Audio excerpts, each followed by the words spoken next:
নমস্কার, আমি পঙ্কজ বিশ্বাস এবং আপনারা দেখছেন পলিটিক্যাল ডেইলি। আজকে একটা ভিডিও দেখিয়ে আপনাদেরকে এই পর্বের শুরুটা করছি। প্রথমে ভিডিওটা দেখিয়ে নিই।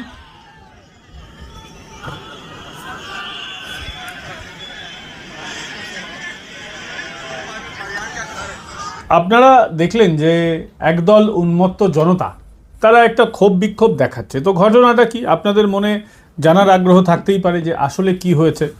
আসলে নতুন সরকার মানে বিজেপি সরকার সংখ্যালঘুদের জামাই আদর করা শুরু করেছে। মমতা বন্দ্যোপাধ্যায়ের সময়ে তারা একরকম আদরে ছিলেন এবং বিজেপি সরকারের আমলে তাদের অন্যরকম করে একটু আদর করা হচ্ছে। কীরকমভাবে সেই আদর? দীর্ঘদিনের অভ্যাস, আমি বলবো বদভ্যাস। সংখ্যালঘুদের একাংশ, আমি সমস্ত সংখ্যালঘুদের বলছি না, কিন্তু সংখ্যালঘুদের একাংশ মনে করেছিলেন সরকারি সম্পত্তিতে শুধুমাত্র তাঁদের অধিকার রয়েছে। তো ভারতে তো সংবিধান রয়েছে, পশ্চিমবঙ্গে এতদিন সংবিধান চলতো না, এখন চলতে শুরু করে দিয়েছে। শুক্রবার রাজাবাজারে তারা নামাজ পড়তে এসেছিলেন এবং অন্যান্য জায়গাতেও তাদের নিয়মিত অভ্যাস এই রাস্তা চলাচল করার জন্য, যেটা আমরা যারা গাড়ি ঘোড়া নিয়ে চলাচল করি নিত্যযাত্রী তাদের জন্য, কিন্তু তারা মনে করতেন না এটা তাদের নামাজ পড়ার জায়গা। কিন্তু এখন সরকার এদের ভুল ভাঙতে শুরু করে দিয়েছে। আজকে যখন তারা বিক্ষোভ করছিলেন এবং বিক্ষোভ করার সময় অনেকে ফেসবুক লাইভ করেছেন, তাদের জ্ঞাতিগোষ্ঠীর লোকেদের বলেছেন বিরাট অত্যাচার হচ্ছে, চলে এসো। তো যারা ওই অত্যাচার হচ্ছে চলে এসো শুনে অত্যাচার গিয়ে দেখেছেন যে কোনো তো অত্যাচার হচ্ছে না, আসলে তারাই অত্যাচার করতেন এতদিন সাধারণ মানুষের উপরে। একটা লেনের মধ্যে দিয়ে আমাদের যাতায়াত করা হতো, আর একটা লেন যেটা যাতায়াত করার জন্য সেখানে বসে তারা ওই তাদের কাজকর্মগুলো করতেন। তো এই সংখ্যালঘুদের এখন জামাই আদর ট্রিটমেন্ট চালু হয়ে গেছে।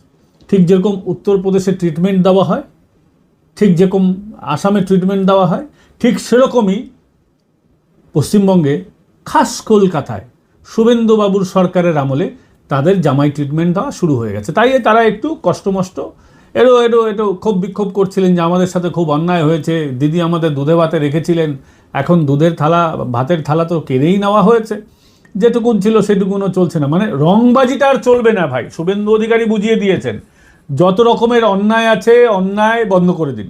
ক্ষমতায় এসে শুভেন্দু অধিকারী একদম প্রথম দিনেই বলেছিলেন বাজে কাজগুলো বন্ধ করে দেন, তাহলেই হয়ে যায়। কিন্তু তারা তো শুনবেন না, তাই তাদের জামাই আদর প্রকল্প চালু হয়েছে এবং যতদিন বিজেপির সরকার থাকবে এই জামাই আদর প্রকল্প আরও বেশি করে বাড়তে থাকবে। বুঝতে পারছেন তো আমি কি বলছি? সব কথা কিন্তু খুলে বলতে নেই, যতটা বোঝাবার আপনাদেরকে বুঝিয়ে দিয়েছে। এবার তপসিয়াতে, মোমিনপুরে, ইকবালপুরে, কলকাতা পোর্ট এলাকায় মানে খিদিরপুর এলাকায় সমস্ত জায়গায় কিন্তু এই জামাই আদর প্রকল্প চলবে। যত অন্যায় অবিচার বাজে কাজ বেআইনি কাজ আমাদের জামাইরা করবেন, তত জামাই আদর প্রকল্প আরও বেশি বেশি করে ঢালাও প্রকল্প চলতে থাকবে। ভালো থাকবেন জামাইরা। এবং আরেকটা জামাই আদর প্রকল্পের মধ্যে আরেক ধরনের জামাই, মানে যারা ধরুন জেলের মধ্যে থাকতেন সেই সমস্ত জামাই আদর চলতো।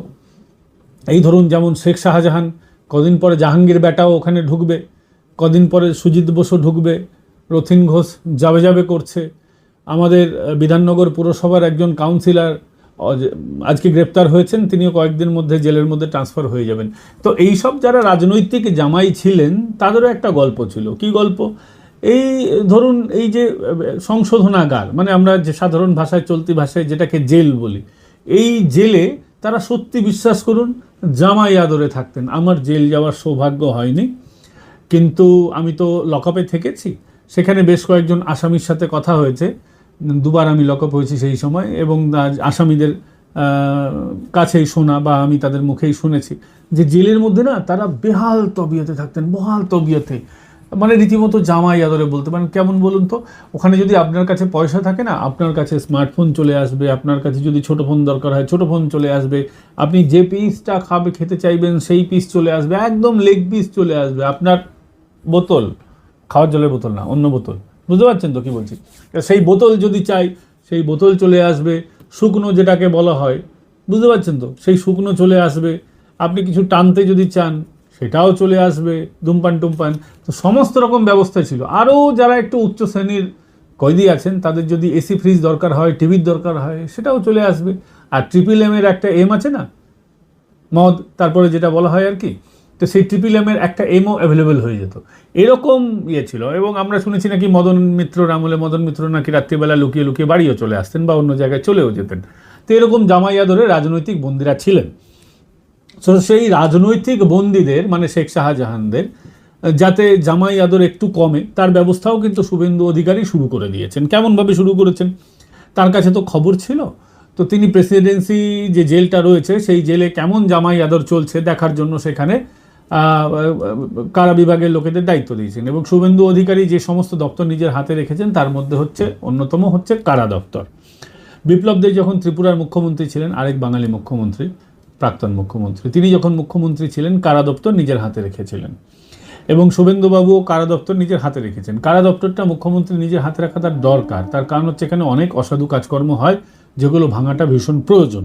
তো সেই জায়গায় দাঁড়িয়ে তিনি এখানে অর্ডার দিয়েছেন জেলের মধ্যে যাও দেখো কী কী হচ্ছে। আমি শুনতে পেয়েছি নাকি 32টা নাকি মোবাইল উদ্ধার হয়েছে। সংখ্যাটা কম বেশি হতে পারে, সংখ্যা তত্ত্বের উপরে যাবেন না, কিন্তু প্রচুর জেলের মধ্যে মোবাইল উদ্ধার হয়েছে, অন্যান্য বেআইনি জিনিসপত্র উদ্ধার হয়েছে। তো মোবাইল যে উদ্ধার হয়েছে এতে শুভেন্দুবাবু একেবারে রেগে অগ্নিশর্মা হয়ে গেছেন, ক্ষেপে লাল। সোজা দুজন অফিসারকে সাসপেন্ড করে দিয়েছেন। তাদের মধ্যে একজন হচ্ছেন এন কুজুর, তিনি প্রেসিডেন্সি জেলের সুপার ছিলেন। আরেকজন সাসপেন্ড হয়েছেন দীপ্ত ঘরুই, তিনি ছিলেন চিফ কন্ট্রোলার। তো শুধুমাত্র সাসপেন্ড হয়েছেন এরা, তাতেই তিনি ক্ষান্ত থাকেন শুভেন্দুবাবু। ডিপার্টমেন্টাল এনকোয়ারি হবে, সিআইডি এনকোয়ারি হচ্ছে ইনফ্যাক্ট। তো সিআইডি ইনভেস্টিগেশন শুরু হয়েছে, কিভাবে মোবাইল গেল, এই যে যারা সাসপেন্ড হয়েছেন তাদের কি ভূমিকা ছিল। শুভেন্দুবাবু জানেন যে মমতা বন্দ্যোপাধ্যায়ের আমল থেকে এই একটা ম্যাল প্র্যাকটিস চলছে, যে জেলের মধ্যে যে সমস্ত দুষ্কৃতীরা থাকে, শেখ শাহজাহান বা শেখ শাহজাহানদের বাবারা যারা থাকে, তো মদন টদন সহ সমস্ত লোকেরা যারা যখনই জেলে ছিল, পার্থ চ্যাটার্জি সহ, এরা না জেলের মধ্যে রিল্যাক্স একদম মেজাজে থাকতো। জেলের মধ্যে এদের একটা আলাদা সেল অনেক সময় পেত। জেলের মধ্যে বিরাট ফেসিলিটি, এসি নাকি পাওয়া যায়। পাখা তো কমন ব্যাপার, পাখা কোনো এদের জন্য বড় ব্যাপার না। জেলের মধ্যে নাকি এরা এসি ফ্রিজও ব্যবহার করতো, টিভিও ব্যবহার করতো। মোবাইল তো ছেড়েই দিন, হাতের মধ্যে আংটি, চোখের চশমা সাধারণ কয়েদিদের খুলে নেওয়া হয়। যাদের জেল যেতেও হয়নি, অন্তত যারা ধরা পড়েছেন, পুলিশ যাদেরকে অ্যারেস্ট করেছে, আমারও সেই অভিজ্ঞতা আছে। যখন আপনি ধরা পড়বেন আপনাদের এই হাতের আংটি বাংটি খুলে দিতে হয়, চোখের চশমা পর্যন্ত খুলে দিতে হয়। আপনার চশমা না ব্যবহার করে আপনি অন্ধ হয়ে যান, কিছু যাবে আসবে না। চশমা না ব্যবহার করলে অনেকের মাথা ব্যথা হয়, আমারই হয়, তো তাতেও কিছু যাবে আসবে না। আপনি মাথা ব্যথায় মরে যান, ওষুধও পাবেন না, দেওয়া হবে না। আপনি চোখে দেখতে পান না, অন্ধ হয়ে যান, খুব ভালো কথা, কিচ্ছু হবে না, কিন্তু দেবে না। কিন্তু পার্থ চট্টোপাধ্যায়ের চশমাও ছিল, পার্থ চট্টোপাধ্যায়ের আংটিও ছিল, পার্থ চট্টোপাধ্যায় আরও অনেক কিছু হয়তো ব্যবহার করতেন, অনেক কিছু করতেন কি করতেনই। তো এসব জেলের মধ্যে কিন্তু চলতো, এখন সেগুলোও বন্ধ। শুভেন্দুবাবু তো দারুণ চালিয়ে খেলছেন। শুভেন্দুবাবু যে পরিমাণে ব্যাটিং শুরু করেছেন তাতে কিন্তু অ্যাডাম গিলক্রিস্টও শুভেন্দুবাবুকে দেখে একদম স্যালুট করবে। অ্যাডাম গিলক্রিস্ট বা ম্যাথিউ হেডেন এরাও কিন্তু তাকে স্যালুট করবে।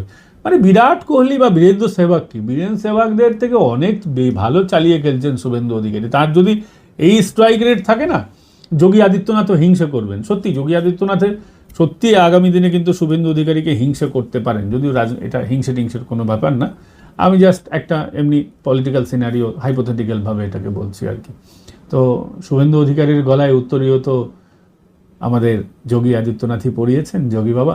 তো সেই বুলডোজার অ্যাকশন তো চলছে, কিন্তু বুলডোজারে বাদ সেধেছে এখন হাইকোর্ট। কিন্তু যারা এখনও ন্যারেটিভ তৈরি করার চেষ্টা করছেন, বা এখনও চটিচাটা মিডিয়া তো আছেন, অনেকের উইকেট পড়ে গেছে চটিচাটা মিডিয়ার, কিন্তু কিছু তো আছেন তারা একটা ন্যারেটিভ তৈরি করার চেষ্টা করছেন। কি সেই ন্যারেটিভ?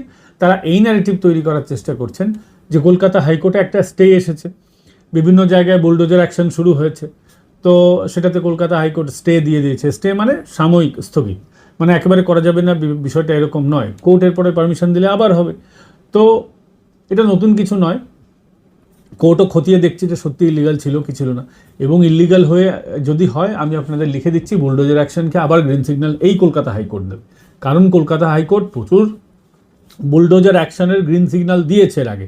তৃণমূল নেতাদের বহু বিল্ডিং আছে, বিধাননগর পুর নিগমে বহু বিল্ডিং আছে, যেটাকে কলকাতা হাইকোর্ট ভাঙার নির্দেশ অলরেডি দিয়ে রেখেছে। আপনারা জানেন যে বেলঘরিয়ায় একজন তৃণমূলের দুষ্কৃতী, তার বিরাট পেল্লাই বাড়ি আছে, সম্ভবত কামারহাটিতে, মানে ওই চত্বরটাতেই আর কি। তো জয়ন্ত সিং বোধহয় ওর নাম, জয়ন্ত সিং, রাইট, মনে পড়ে গেল। সেই জয়ন্ত সিংয়ের বাড়ি কলকাতার আদালতই ভাঙার নির্দেশ দিয়েছে।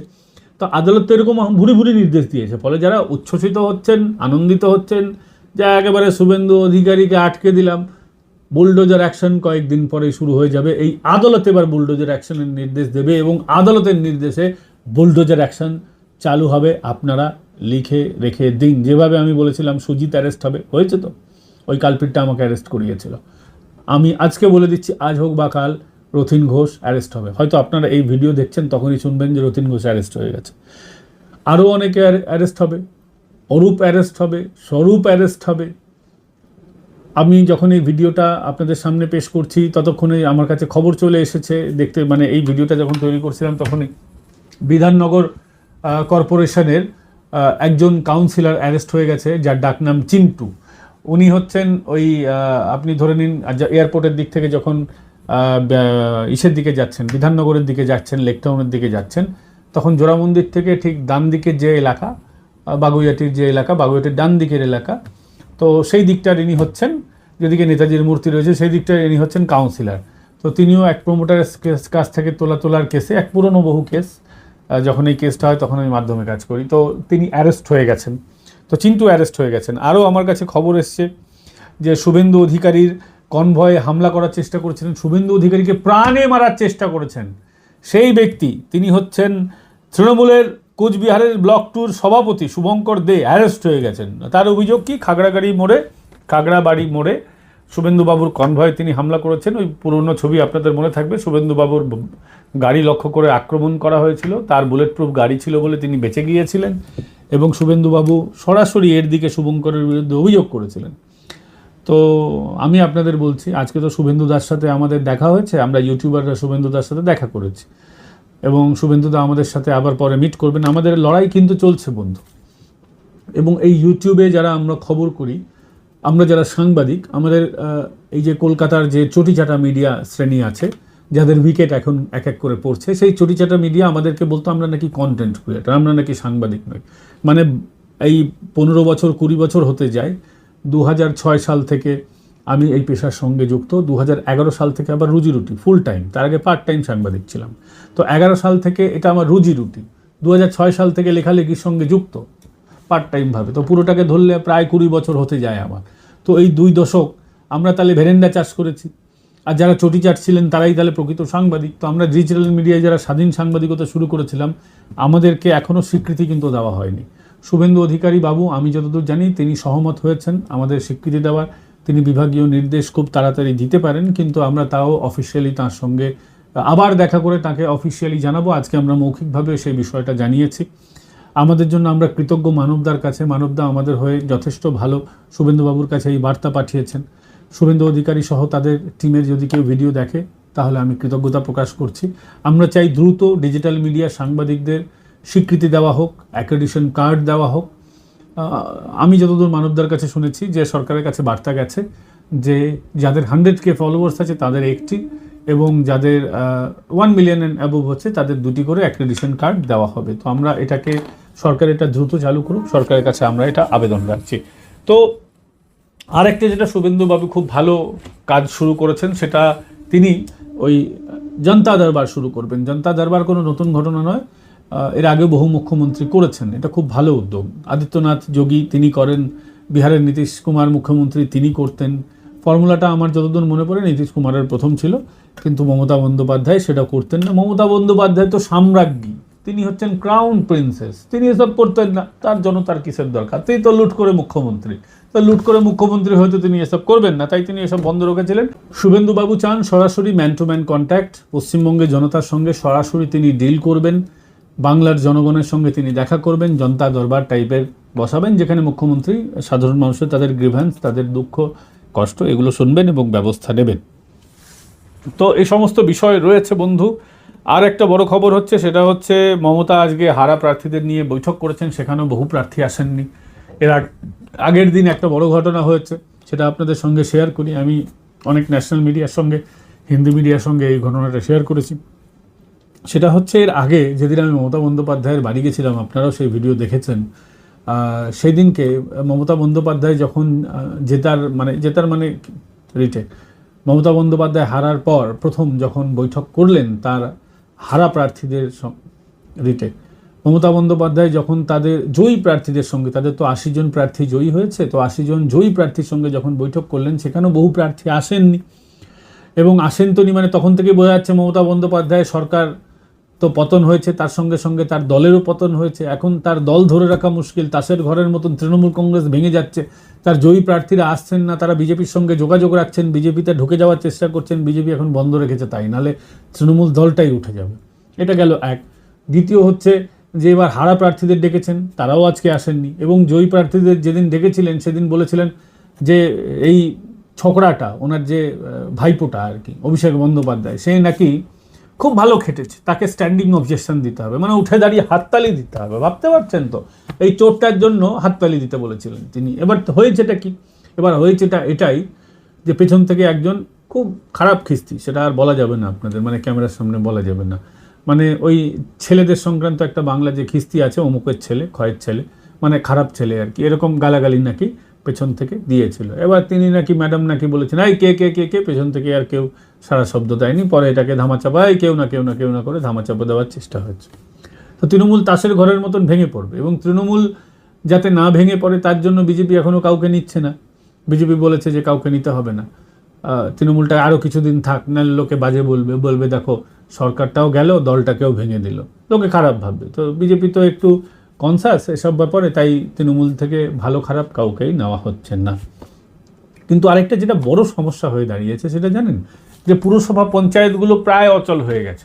সব ফেরেববাজরা তো এলাকা ছেড়ে পালিয়েছে, আর যেসব ফেরেববাজ আসছে সেসবও কাজ করছে না। তার একটা বড় কারণ, তারা বুঝে গেছে যে এরপরে বিজেপি আসবে, এখনও যদি ফেরেববাজি বজায় রাখে তাহলে তাদের তো অবস্থা আরও কাহিল হবে। এবার অবস্থা কাহিল হোক না হোক, পুরসভার কাজ কিন্তু বন্ধ হয়ে গেছে, প্রায় কাহিল হয়ে গেছে, কাজ হচ্ছে না।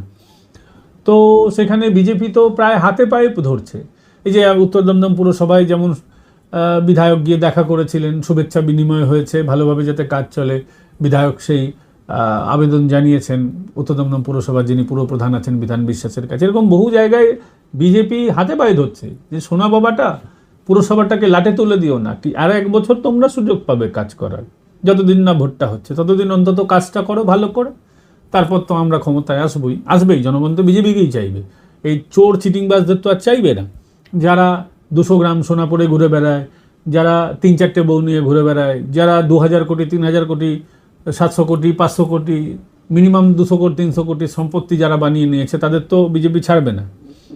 এবং এটা ভালো মুভ কিন্তু আপনারা দেখুন, কারণ এরা যদি পালিয়ে যায়, এদের বিদেশ থেকে আনা তো মুশকিল। কেউ যদি ভানুয়াতু পালিয়ে যায়, কেউ যদি ধরুন পর্তুগালে পালিয়ে যায়, এমন কোনো দেশে পালিয়ে গেল যাদের সঙ্গে আমাদের এক্সট্রাডিশন ট্রিটি নেই আর কি, তো তাদের আনতে অসুবিধা হবে। তার থেকে তাদের একটু আশ্বাস দেওয়া হোক যে তোমাদের বাবা ধরছি না, তোমাদের মারছি না, আস্তে আস্তে করে যেমন চলছে, বুঝতে পারছেন তো, বিভিন্ন জায়গায় তো অ্যারেস্ট ফ্যারেস্ট হচ্ছে, সেটা যেমন চলতে চেয়েছে সেটা যেমন চলতে থাক, ভালোই হবে।